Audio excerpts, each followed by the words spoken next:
Hello, this is Brian. And this is Stephanie. Welcome to the making and the remaking of a codependent mind. This time we're going to talk about the subject of conflict in relationships. And in keeping with the theme of the season, Relationship Toolkit, we're going to do a functional account of conflict. So how can conflict be understood as a tool in relationships? What is it for? How is it useful? So we probably need to clarify what we're talking about when we're talking about conflict. Because the literal definition of the word is a disagreement or a incongruence or an incompatibility, but it's used for anything from two people arguing over who gets the last piece of pie to two nations going to war. So there's a wide range of experiences, I guess, that are classified as conflict. And so we're going to, I guess, obviously fall more on the side of two people arguing over the last piece of pie than nations going to full-blown war. Well, and it's funny that you say that because really those two things would have felt the same to me in previous relationships. Like basically all types of conflict felt like some kind of existential threat to me. It set off my trauma. And the trauma that came from your childhood, that was really initiated in your family of origin. So something like your dad not being able to find a kitchen utensil was this huge explosion. Yes, right. And so that's what conflict became for me immediately, right from the start of life. So, someone else that can't find a kitchen utensil wouldn't have necessarily handled it that way. And there may have still been conflict, but it wouldn't have been this explosion that then now I'm scared. So it's very different than my childhood home, where, for instance, we would have arguments around the dinner table.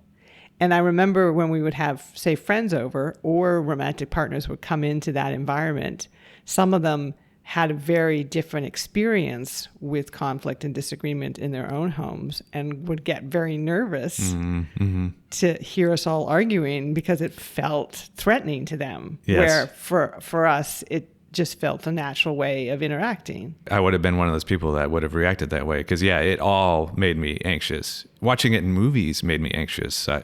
Watching hockey games and people get in fights, I don't like that. Sure, yeah. So I think it's useful for people to think about how conflict was handled in their home and how they're maybe bringing that into their relationships such that any disagreement or incompatibility or incongruence feels, as you said, almost existentially threatening to themselves or to the relationship. Because, it's a very common and natural phenomena when there's no enmeshment in a relationship. So there's a you, as we've talked about, there's a clearly defined you, there's a clearly defined me. That means that there is going to be, no question, different experiences, different perspectives, different feelings, and different opinions. And sometimes those will be in opposition to each other. And my goal, having a history of enmeshment, was to not have that. Because that made me way too anxious, the thought of any sort of incongruence. So let's just go back up just briefly again to what we were saying earlier. We're talking about these kind of, natural disagreements or incompatibility that arise when you have two distinct, separate, autonomous people forming an intimate relationship and interacting every day. We are not talking about conflict that is akin to a war.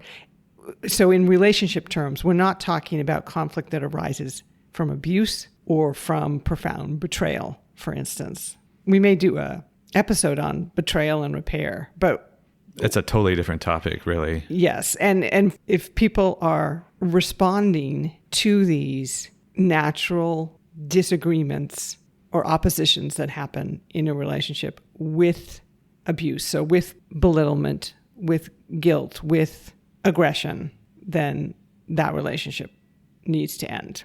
Conflict is, at that point, a destructive tool. And in fact, the abusive people are using it as a weapon against you. That's right. And using it as a way to gain control. But we do think, given that it is an inevitable experience that we all have when we're in relationships, we do think it can be a productive tool.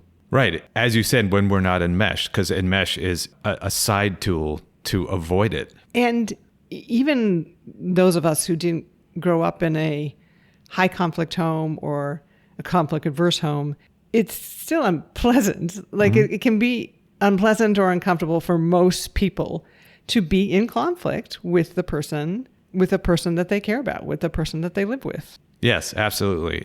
And then add in someone that is trying to learn to cope with being from a conflict averse or a conflict. It's difficult to make that transition. And people talk about not being in a relationship because they need to work on themselves, which is an interesting phrase because it brings up, well, what's the work that they're doing and what's the work they need to do, what's the work they think they need to do. But we've talked about this, and some of the work we think needs to be done is that if you're going into an intimate relationship, and given that conflict is going to be inevitable in that relationship, if you are authentic to yourself, that's the key, which you want to be, then in order to go into a relationship, you need to have some level of ability to feel uncomfortable emotions or painful emotions and think painful or uncomfortable thoughts. Yes. Emotional capacity. And I really did not have that for a majority of my life. And I did not have it when we met. But you did develop it. I did develop it. Yeah. So it can be developed within a relationship. Sure. So this back to what you said, like working on yourself. Yes, it's very, very important. But if you are going to work on yourself, that is a crucial piece of work you should be doing, is making sure that you have emotional capacity. You can understand your emotions, you can feel them, you can allow things like anger, and you can feel shame and not try to avoid it. And it's not perfect. This is something you're still working on. Oh, yeah. Because again, they're called painful or uncomfortable emotions for a reason. Mm-hmm. But if you just shut them down immediately, then there's going to be problems because you're never going to let the conflict arise. So you're never going to get the benefits of that conflict.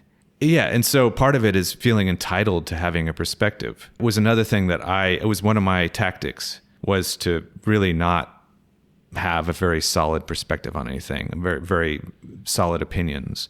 I could be easily swayed. So I may start a conversation, and then the moment I see someone possibly disagreeing with me, I could easily just go, oh, yeah, no, yeah, you're right. That makes sense. Because I haven't really spent much time thinking about what it is I actually believe. And you didn't feel that you were entitled to have your own beliefs because you had people in your life consistently who told you that you weren't. Right. They told me what I was supposed to believe, even if it was my own feelings. No, that's not what you're feeling. Yeah, what you're supposed to believe and what you're supposed to feel. So having, again, some capacity, as you said, to feel uncomfortable emotions, to feel in conflict with someone, and then also to feel entitled to the perspective that you have and the feelings that you have. That's work that needs to be done in order to even allow yourself to be in conflict. And again, then to benefit from what conflict offers, which I guess we haven't said yet, the ways in which conflict can be a productive tool, not just a destructive tool. Right. It can absolutely be destructive. I think that's more obvious how it is if it's handled badly, if it's misapplied, right? Mm-hmm. Mm-hmm. But it can be productive even if it causes the end of a relationship. It can be considered productive because if you're learning something, you're learning that you're incompatible. But yeah, it's useful because it's this knowledge and understanding piece we've talked about before. It really helps with the knowledge and understanding of yourself and of the other person, of being able to allow this dialogue. Right. So as you use the word learning, it's a tremendous learning tool. Learning about the other person, learning about yourself, learning about the relationship. One thing may be that it needs to end or that it's different than you thought it would be, which is great to find out at all points, early, middle. It's always good to learn more about the relationship that you're in and that you're putting all this time and energy into. And conflict is an excellent tool for that. And it can also be a tool for connection in that very often on the other side of it, if it's navigated well, you feel much more connected to the other person. Well, anyway, I feel that with us. Yes, me too. Right. This made me think of when we were talking about this episode, the practice of science and scientific progress, how science moves forward. And it very much involves conflict because good science involves developing hypotheses and then developing ways to test those hypotheses so that you uncover conflicting or opposing results. The conflicting or opposing results, the ones that don't just confirm what you already think, are really the ones that are going to push your theory forward. Yes, all right, yeah. So you take those results and then you take it back into your hypothesis, and then the theories that you form are much more robust and much more expressive of the actual world. So this is what we're trying to do with conflict in our relationships as well, is to see this as a learning tool and to take that conflict and find a way to reconcile the two opposing points of view into a larger understanding of you, of me, of us. It helps me a lot when I remember that, because otherwise it's too easy. When I allow myself to be overcome by some kind of fear, then I go into performance mode, and then it's not about connection. So let's talk about performance mode, right? Because yes, that was really your approach to conflict in the past. In part because it wasn't aimed towards reconciliation. It wasn't about what's your perspective, what's my perspective, how can we reconcile those two and bring those together? No. Right. So in the case for me, the outcome was just that I needed to feel safe again, which for me meant you're not angry or something. I'm coming up with it whenever I need to do to kind of diffuse a situation. That's like my main goal. I'm not thinking about exactly what it is you're experiencing. I don't really care if I'm all nervous and anxious and I just want this anger to end. A successful resolution for you would be the other person is not angry, or the other person is not upset. Mm-hmm. The other person is not disappointed. Because it's not always anger, certainly for us, with us, right? It's not that I'm angry and you want me to stop being angry. Sometimes I'm upset or I'm disappointed or I'm confused. Yes, right. It all felt like a threat to me.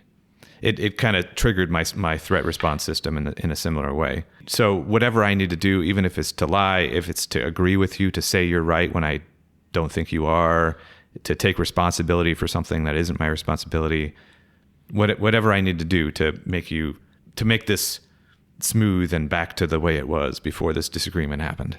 We talked about in the detective work episode, if you would just bury the evidence, or I would just use the science analogy, right? So you would just like bury the results. That what you were burying was your perspective. You were just like, okay, my feelings, my perspective, my opinion. I'm going to make it not matter. And so the result was not reconciliation of perspectives, but appeasement. Yes, this appeasement, this approach that I use is a version of fawning, because really I am kind of sent into this trauma state when I'm feeling threatened, and so my go-to was fawning. And when we think about your narcissistic partners, how they approach conflict, meaning how do they approach when there were two perspectives that were in opposition, when there were two feelings that were in opposition, when there were two experiences that were in opposition? You would go to fawn, they would maybe be triggered as well, and they would go to fight. Yes, it was always fight, and part of that fight being whatever controlling behaviors, some kind of domination, like just needing to be right, but even turning things that you said is just some kind of difference of emotion about something. It had to be a fight. Like that was it. Just that's what disagreement meant when these people were triggered. You mentioned making the bed with Jay, for instance, like putting the sheets on the bed would turn into this conflict, and of course the conflict would immediately escalate into some sort of she was right, you were wrong, and you needed to be corrected. Yeah, God, this one just makes me laugh. It just seems insane, because like really, yeah, it's just a simple task of two people putting a fitted sheet onto a bed. But yeah, if say it gets turned the wrong direction or it's upside down, or like the first sign of something not happening correctly, it's like, what are you doing? No, turn it around. God damn it. Just like, wow. But yeah, it became a fight. It became that I was doing something incorrect, and that was a direct attack on her. And so she needed to attack back, defend herself by attacking. You're doing this wrong. And one person had to be doing it right, one person had been doing it wrong. It's not just that it can be confusing to put a fitted sheet on a bed, right, and coordinate that between the two of you. So what we want to get to a place is, what does it look like to approach conflict as a learning and connection opportunity rather than as this fight or fawn response? Mm-hmm. And to do that, we're going to recommend to break out the power tools. Yes. We've been really starting to lead into this in the book that we're writing right now, too. We've kind of landed on these 3 big power tools that we've now done episodes on in this season: empathy, curiosity, and honesty. So those are tools that they're going to help out any tool that you're using. So conflict, again, we're trying to understand it as a tool for learning and growth. But in order for it to do that job, it needs these other tools to be in play. And their empathy, curiosity, and honesty. And one piece of that is remembering to direct that not just towards the other person, which we've talked about in those 3 episodes, but also to remember to direct them towards yourself. And I think that's a place that I still struggle more often than not. I've gotten so accustomed to trying to figure out how to appease the other person that, I'm learning how to handle my emotions, but I'm still applying it almost exclusively to the way you're reacting. So even if it's empathy, I'm still forgetting to be empathetic with myself.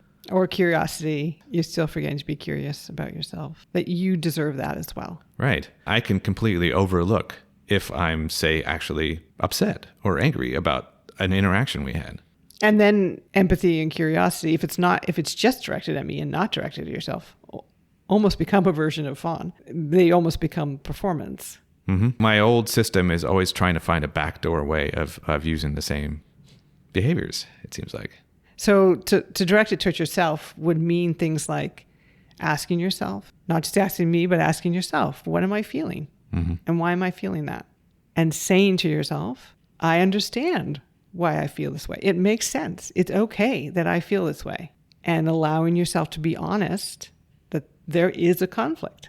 Yes. That you do think or feel or experience differently than me. And that, again, that's okay. And it makes sense. And so just kind of starting there, make sure you're starting there, that you go into these kind of conflicted discussions or situations, which again can be uncomfortable for both people, can involve emotions, but that you're going into them with a posture of empathy and curiosity about yourself. Like you've allowed yourself to think about your own experience and to feel entitled to that experience. Yes, right. But then also directing that curiosity at the other person and not getting too, because I think with this all or nothing approach, I'll get derailed and maybe now I'm only thinking about myself. Say I feel shame or something and that's it. I can't even think about you at all. Now I'm just focused on the fact that I'm feeling shame or I'm feeling afraid or something. I think even in those situations, I'm not really necessarily being curious about the shame is part of the problem. So just shame is a non-starter, right? It is.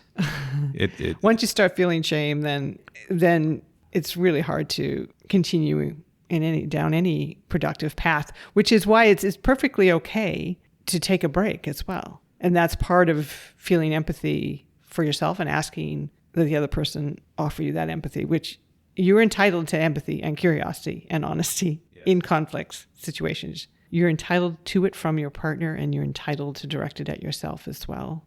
If it is overwhelming, because it can involve powerful emotions on both sides, perfectly fine to take a break and to tell the other person that you need a break. Yeah, but that is important to do that rather than walking away or something.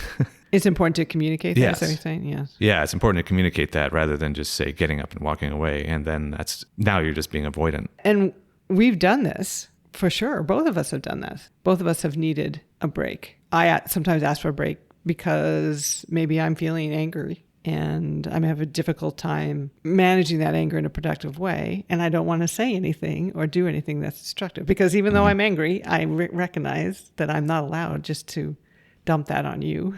Right. So sometimes that's like, okay, I need to take a walk or something. I just need to calm down a little bit here because I'm struggling with my feelings of anger.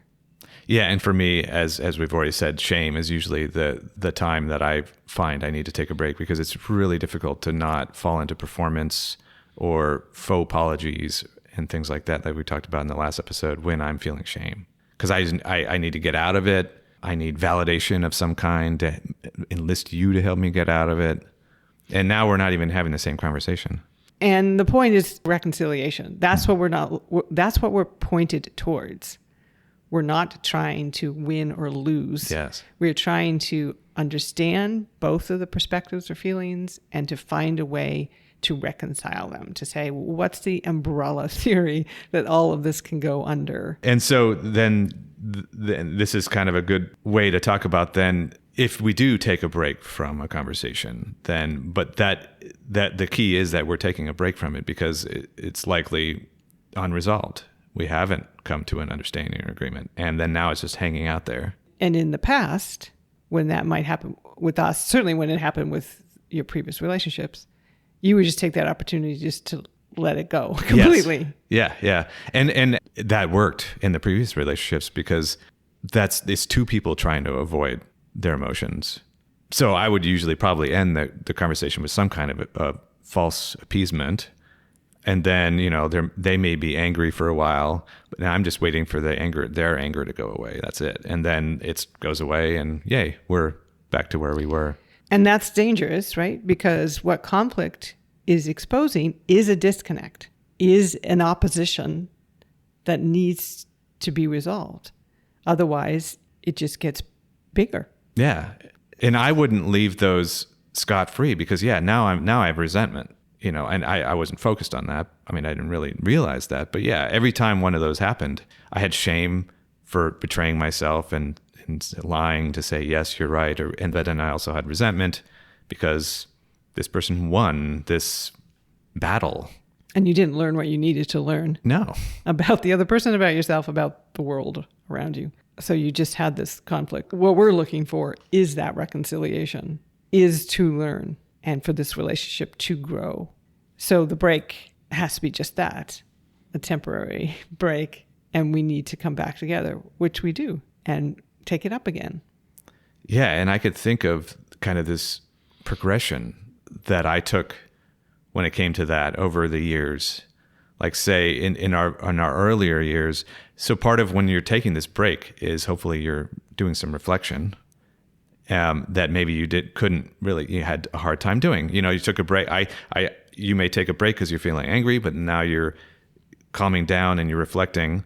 I'm taking a break because I'm feeling shame, but now I'm allowing myself to sit in the shame without in this what I found to be a triggered environment. Yes, that's a great point. I mean, those are the moments when we try to direct those things towards ourselves. Like once I get past the anger, or it could be hurt too. It's, sometimes I'm like, I'm just too hurt, right? I feel like I'm gonna lash out or something. So when that emotion gets a little more manageable, then it's easier time to be curious and to really, okay, what am I thinking? What am I reacting to here? Where's this hurt coming from, say? And again, to be empathetic to myself, like do some self-care, and to be honest too about where it is coming from and how do I take that back to you in the most honest way I can. And I have evidence that you've always done that. And in the beginning of our relationship, I did not. And we have evidence that repeatedly I did not. So when we would have a conversation that triggered shame, and I at the time didn't know it was shame or anything, I would go off and I would even say at the end of the conversation, yes, I'll think about this. I'll figure this out. And then I wouldn't, because I may spend 5 minutes trying to think about it and then just get washed with the same shame. And I'm triggered in my head. Your relationship with conflict has really changed over the course of our relationship. That's one of the more obvious places where there's been growth, because yes, early on, first of all, early on, we had almost no clear conflicts. Oh, right. Yeah. Because you were just lining up. You're just lining up. And that wasn't really, I mean, we are very compatible in a lot of ways, in a lot of ways that help minimize daily conflicts, for instance, in terms of our punctuality, how clean both of us like our living situations. Like we're both morning people. Yes. But nevertheless, I do remember even saying to you, like, when are we going to fight? Uh-huh.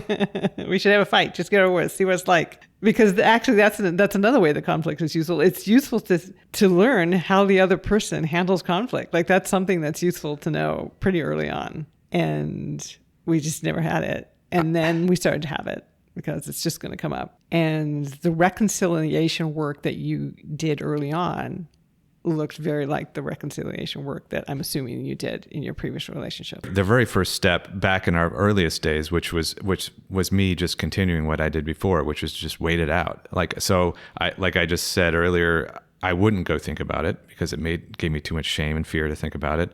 And then I would just hope that you wouldn't bring it up again. And if you did, I'm thrown right back into it. Yeah. So, but say I did, then you would move on to. Then I'd move on to what we talked about in the previous episode, apologies, faux apologies, just reflexive apologies. I don't know exactly what I'm apologizing about because I'm not understanding anything. Although sometimes you seem to, like sometimes they seemed authentic. Well, yeah. I mean, they expressed a real understanding of the situation. Yes, that's true. That's true. Yeah, it's not always false, but I think a lot of times it involved some kind of action that I was afraid to take also. I think what it was is that you did understand and appreciate my perspective. So you had empathy for me, but you didn't have empathy for yourself. Yes. So you understood that I was hurt, say, and why I was hurt. What you took that to mean was that you were a terrible person and that you hurt me. Yes. Not that you had a different experience of the situation or a different perspective, because it can be very true that I get hurt, and it is true that I get hurt and you're not a terrible person. Like those two things don't go together. But I think that's what was happening, is that my perspective was the absolute truth of the situation, and what it meant was that you were a terrible person. Right. That's kind of the shame and blame cycle. Mm-hmm. And so then what I would do in that is say there was a period where I did start to be the first to go, say, with the reconciliation, but I would start with an apology. I was like kind of lead with an apology and a shame spiral, but the apology would look something like, I'm terrible at relationships or something along those lines. And so what is this for exactly? Like, this isn't actually resolving anything, because that's not true. You know, I may have been terrible at certain elements, but I wasn't just terrible across the board at relationships. And what is that for? Is that so that and how are you supposed to respond to that? Oh, no, you're not, like, oh, make me feel better, please. Because I'm going to say something like, I'm terrible at relationships so that you can help relieve my shame. The reconciliation would look like this. I'm hurt because of this behavior. You saying, yes, you're right, I'm terrible. Yes, right. And then I'm saying, no, you're not terrible. Mm-hmm. And then sometimes you would resent me. So that wasn't working. So but we did move beyond that phase. Yes. Yeah, we moved beyond that as we started to do this work. But then there was still a common one. And sometimes I still do this next progression, which is we haven't resolved it yet. The air is still kind of tense because we haven't returned to the conversation yet. Maybe a couple of hours have passed or something. Or maybe we didn't even have the conversation sometimes. Like yeah, sometimes that could be too. It's clear we had some sort of conflict. Yes. Right? Or annoyed with each other or disagreed or something. Mm-hmm. But neither of us really said anything. Yeah. So I'm sitting there and I'm feeling this overwhelming need to address it somehow. But I'm more focused on the way you're feeling rather than what I'm feeling. And I lead with that. So I'm sensing that you're angry or upset or something. And I just start right in with, how are you feeling right now? Are you feeling angry? I think that's, yeah. So I think because like, if I'm not, then you're like, okay, fine. Yeah, oh, good, good. But also that's asking me to be vulnerable, right? Yes. And for me to be honest and open and offer my perspective, rather than you being the one that's vulnerable. Yeah, so I'm forcing you to be the vulnerable one, and I'm making you guide the conversation. Yeah, and so like you said, you may go, I'm feeling pretty good, and that could give me a wave of relief. Oh, if she's feeling good, then maybe this is fine. Maybe it resolved itself. Even though maybe I'm not feeling fine, but that alone somehow made me feel fine. I'd rather match you feeling fine than you feeling angry or something. That's right. Or if I'm angry, then you'll be angry, right? Yeah, You're right. okay with that. So it's both an unwillingness or a fear of being vulnerable, but also this not feeling entitled to have your own perspective and your own feelings of the situation. Yeah, so I may be approaching it, it's like kind of, I'm half approaching it okay. Like I am seeking to understand how you're feeling, but I'm doing it in a way that is a backdoor way of getting out of my own feelings. And the thing you've started to do somewhat more recently that is really effective is that you lead with your feelings. Yes, that is so much more effective, right? Because first, I'm thinking about it. I'm thinking about how I'm feeling. If I'm going to lead with, say, you know what, I'm feeling disconnected. First of all, that's talking about my experience, but I've thought about that. I'm not just going to say that. I've explored it a little bit and come to the realization that I'm feeling disconnected. So it's not just an air of like, I'm sensing that she's angry, I better do something about it. It's, I'm feeling disconnected, or I'm feeling angry, or I'm something about an interaction that we had earlier. I don't know that you've ever said I'm feeling angry. I'm feeling angry. Well, yeah, I know. Maybe I haven't gotten there yet. And maybe that's not as helpful. I mean, I'm feeling disconnected is really something that's easy to hear. It's easy for me to hear that and to have an empathetic response. And it's more of an umbrella. There can be any number of reasons, and then it's starting a conversation. Oh, you're feeling disconnected. Do you know why? And like, well, I can venture some guesses, and now we can talk about it. And usually, I'm feeling disconnected as well. Like you're saying, which is nice too, because again, if this is about reconciliation, reconciling two opposing perspectives or opinions, etc. I'm feeling disconnected. I'm feeling disconnected. Okay, well, right there, you're starting from a common space, right? You're already starting to move closer together. And really, just to be honest about this, you do that work more than I do. You start that reconciliation process. I think probably in some part because I'm more comfortable being angry or disconnected. I think you're right, though. Yeah. I mean, I guess if I have to take some benefit from my codependency, like that, like I'll take it, right? Sure. Like the anxiety of being disconnected. In the past, it would just be anxiety of it's all lumped together. But it's nice to be able to at least pinpoint that it's disconnection. And because that's my motivation these days, is wanting to understand and feel connected, not just you to not be angry or something like that. Yeah, so I'm using that anxiety. Fine, yeah, because it's a good thing to be anxious about not being connected to your partner. Yeah, for sure. And you're a sensitive person. I mean, this is why this is certainly could be part of why you were traumatized, is because you are sensitive to other people. You are empathetic towards other people. So that gets activated when we're having a disconnection or a conflict, and that you feel that more than I do. Or before you do, maybe. Or before I do. I think that's fine. And I really appreciate that you play that role, when you do that. Because sometimes it can be hard for me to get over myself and reach out again. And you make that gesture. And it's really, again, very effective in moving us towards reconciliation. And it's kind of a good test. Because if you go to your partner and say, I feel disconnected, and they say like, screw you. Yeah.